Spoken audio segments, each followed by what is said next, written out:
Hi everyone, welcome to my review of the laptop backpack by Suvom. You'll find the links in the description box below.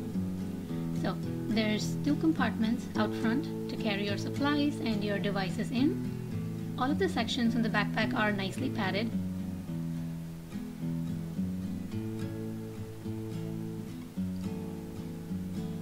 And in the main compartment, there's space to carry your books and binders and folders.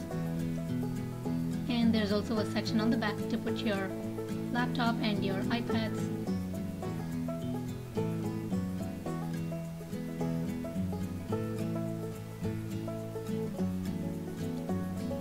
Now on the back, there's a nice black mesh breathable fabric, and the handles are super soft to carry.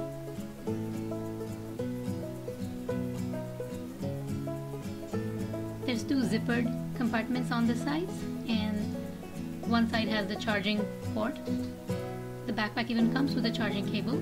Of course, you'll have to carry your battery pack for charging your devices.